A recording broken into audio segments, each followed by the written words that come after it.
Alright y'all, quick tutorial on how to use a pot call. This specific call, so lights out custom calls. Guy in Fort Smith, Arkansas makes them. And I've had this call for years, called up a bunch of birds with it. It would help if I didn't drop my striker. Alright, first things first is how you hold this stupid thing. See how I've got a gap in there? It doesn't matter really how you hold it. You just don't want your hand flat against that. You're going to hold it right on that rim. So I'm going to hold it like this. Take your striker, hold it like you're writing with a pencil. You don't want it straight up and down. You want to have it angled away a little bit. Now, in order to make the call, you're going to just make little circles.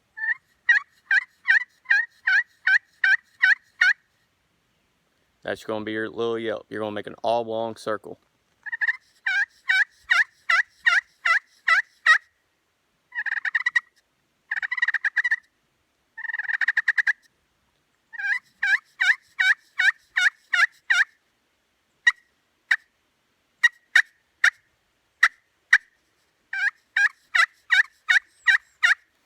Alright, now how am I making those sounds? Like I showed you. As you can tell, I'm not putting anything on that slate, so I'm not doing anything to screw up the vibrations of the slate or the soundboard underneath the slate.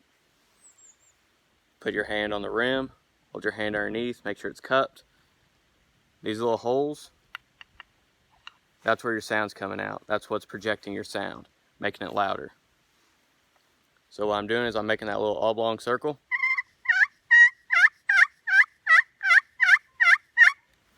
And you can hear it goes from higher to lower, just like a hen really will. Because she's starting out high when she has that mouth closed, and it drops and displays the sound a little bit louder, and it creates a lower pitch. So,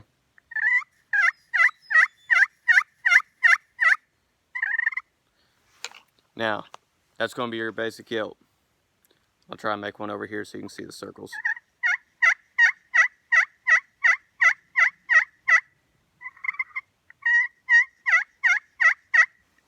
Alright, you can see, maybe you can, up here I've got a little oblong circle up there. That's what I'm using to make that yelp. You need to project that sound louder. Right here I've got a long strip of board.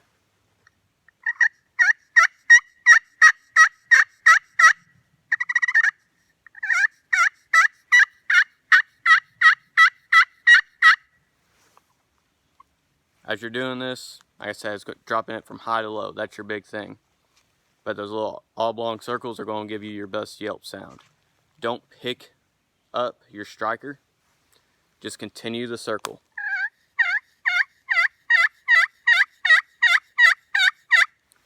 Just like with the box call, you don't want to pick up the top of your slate. You don't want to pick up your striking board. You want it to drag across because you're not making any extra sound. But also what that does is it seasons it and knocks off any burrs or any chunks of slate or any chunks of wood that might be trying to splinter off. So that way it doesn't let your call squeak or skip. So now that we know how to do the yelp, let's talk about a purr.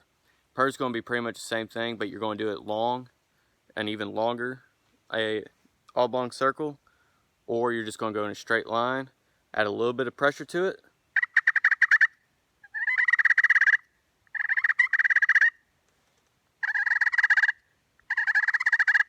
Just let it skip. You might want to choke up a little bit on your striker, but you really don't have to do it much. I tend to do it all in the same spot, so that way I know exactly where it's all going to be. So when you do the yelp,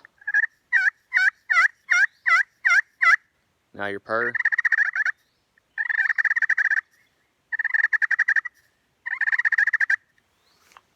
Now let's get to a cluck or a cut.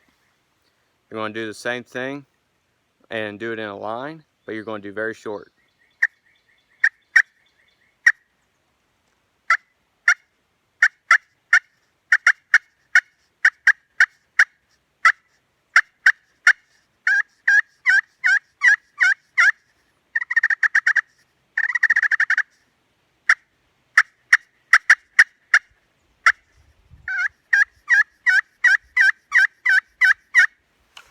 That's kind of everything put together. Remember those clucks, just really, really short.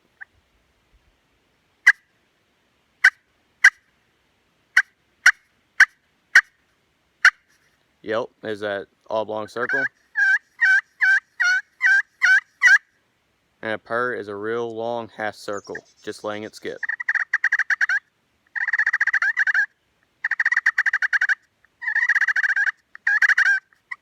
So when we put that all together, it might sound something like this when I'm calling.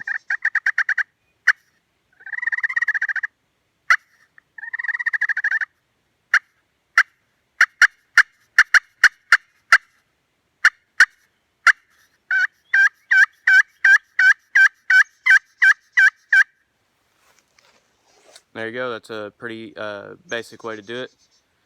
Now, with this, it's a little bit harder, like the box call is, it's a little bit harder to dampen that sound down.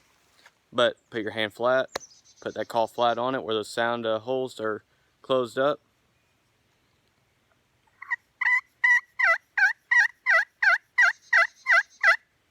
Now you can hear it's a lot softer, it's dampened quite a bit, but you can still make all the same calls.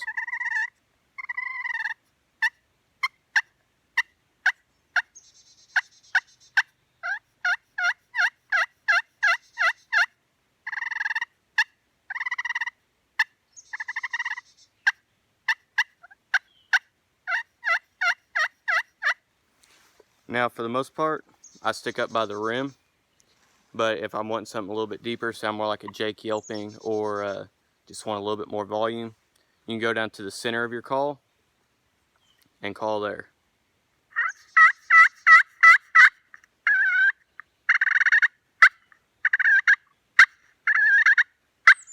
Every spot on this call is going to make a little bit different sound.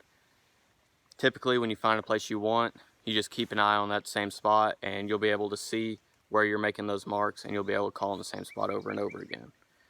But here I can start out by the rim,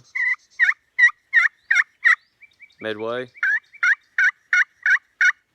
middle,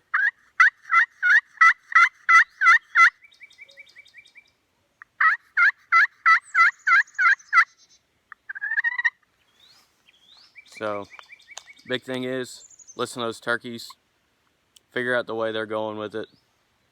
Try one of these calls. You can make 3, 4, 5 different sounds with this call. You cannot gobble with it. To me, I'm not a big fan of gobbles. I might use one every now and then to just try and strike a stubborn bird up that I don't know where he went and I'm trying to get around him.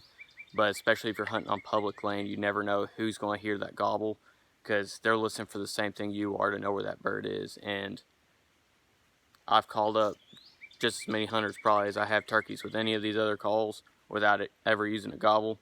I really don't want to know what's going to happen if I gobble and that guy's standing there looking at my decoys.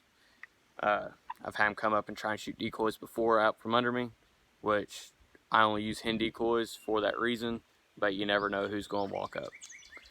So keep these tools in your bag or in your turkey vest and see if they help you out in the woods. Just kind of keep in mind, one thing about taking care of your call is, for this call specifically, I just keep a piece of foam, little foam bag. It actually is what came in it. I use it to slide it down in there, and that protects that call from getting tore up or scratched up. But something you typically want to keep with you, I don't with this call, because this call actually sounds better without it being too rough, is a small piece of sandpaper. You want to just rough it up just a little bit where you have those little marks just like I have there for my striker, and that's going to give it just enough where that striker won't slip like when it's wet. It won't just slip off the slate. You want it to be able to catch a little bit, and that's what's going to make it vibrate, which will make that soundboard and your striker vibrate. Another neat thing with this is I carry this striker. It's one I mainly use, but in my vest I always keep a separate striker in there. I want a little bit different sound. Take this other striker, it's a softer wood. Got a gnat crawling on my glasses. A little bit softer wood, it's going to give you a little bit different sound. I don't typically use it with this specific call, but I've got another one in the truck. I just don't have it with me, but I'll give you an example.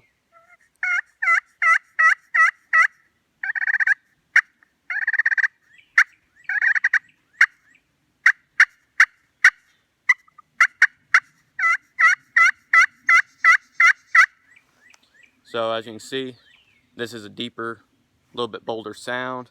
It's going to travel a little bit better in those open areas. The main difference between the two of them is this one's made out of pine, as this one's made out of oak. This one has a larger head on it. The pine one has a larger sound head than the oak one. So it's going to be a little bit different that way. That's going to give it a little bit more sound, a little bit more volume. The denser wood, like the oak, is a much tighter vibration. It's going to be more high pitched. That's why this one's a little bit different. And then this part's really more your preference than anything. But as you can see, they're both a little bit different. This oak one has what's called a mushroom top striker, and this one is a pin striker. Personally, I like mushroom tops. I just like the way they work better, or a mushroom head. But your standard pole or pin striker sounds great and will work on any call as well. This is just basic for any type of pot call, especially slate, but all these fundamentals go towards any type of call, whether you're using a crystal, an aluminum, a copper, a glass, or anything else you can think of that's put on one of these calls. So I hope this helps out. Let me know if there's anything else I can help you with, and I'm gonna go kill a turkey.